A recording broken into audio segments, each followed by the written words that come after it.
Whenever it's time to hammer out a budget, the biggest discussion seems to revolve around amendments. The council spent a lot of time on an amendment introduced by Brenda Ford of Kona that intended to enhance the remote Ka'u video conferencing site. The most underserved area in Ka'u is Ocean View. It also has the largest population. They have absolutely nothing. Absolutely nothing. Situated in the Hawaiian Ocean View Estate subdivision, the location has been questioned lately as other council members have wondered if it was being utilized enough. An alternative site in Pahala also got the council's attention. Because I've been working with the college and such to getting something out there, and that we did, in fact, have our facility that had been upgraded also because of Senator Inoue with the fiber optics. So that was my preference, and I did share this with her. I'm seeing that we have a place that has a lot of businesses, the schools, the activity there that needs a lot of input into a lot of things that come before the council. First of all, I can only have one site at this time, and I'll be lucky if I get the money for that. And so we had to make a choice where to put it. We went all over. This is not just me. This is Ms. Smart preceding me and myself. I believe maybe the chair and the clerk have also attempted to find someplace in Naʻalehu, and we have been less than successful. The Naʻalehu Community Center, Parks and Rec says, no, we have too many programs going on and we're not going to stop them for the council stuff. So Naʻalehu is out. We haven't been able to find a single location. Secondly, regarding Pahala, I would love to have a second site in Pahala, and that would be my choice of a second site. But there's a couple of problems. The first problem is that there is a flood zone between Pahala and Naʻalehu. If there's a rain situation and flooding going on, people can't get from the west side, the Naʻalehu side, and Ocean View side of Ka'u over to Pahala. That's something that Brittany and I both took into consideration when we selected Ocean View.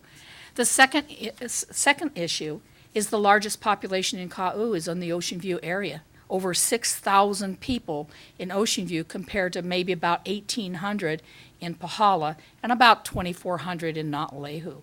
So my goal is to get this started, and we have started it, keep it going in Ocean View, hopefully in another year when we have more available funds to put it into a second site into Pahala. I feel that we ought to be deferring to Ms. Ford's judgment. I think that we each have a certain kuleana in our area to determine where the need is and where a site should be and where the priorities are. Hilo Councilman Dennis Fresh Onishi questioned Ford why she included so many different expenses on the same amendment. Are you requesting for $2,900 for paying for telephone service? That is for the modem. Okay, so just the telephone, okay, it says computer leases, 15. What does that mean? That's to get more computers for the entire legislative branch. Why isn't it separate? Because it's for the legislative branch. This amendment is not just about Ka'u. This amendment is for the entire legislative branch. That's why the HSAC and the DAE are involved there. That's not for Ka'u either. Yeah, that's for the legislative branch. Okay.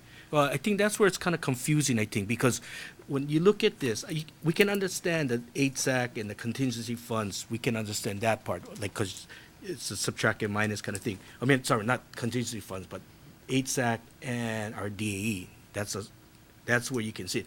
But with the other rest, it's kind of confusing because when you look at this, it looks like we're leasing 15 computers for Ka'u.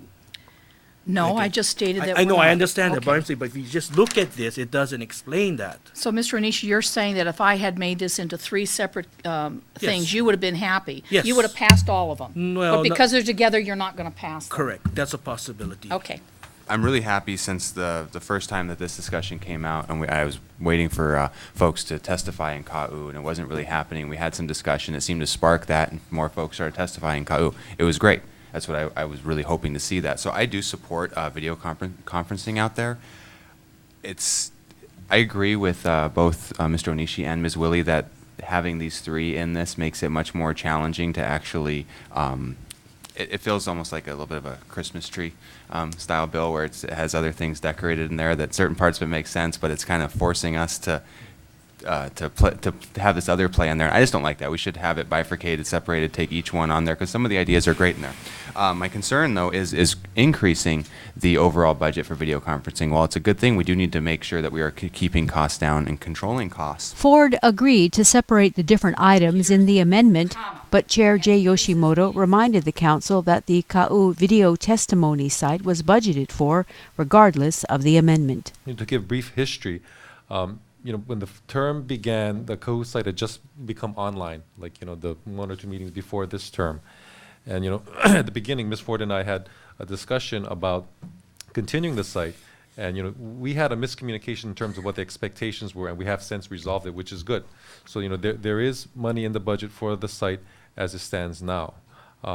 So there's additional things that Ms. Ford wants for the site, as she has explained. So I think that's, a real important part of the discussion, because she does have these plans and wants, things to be improved.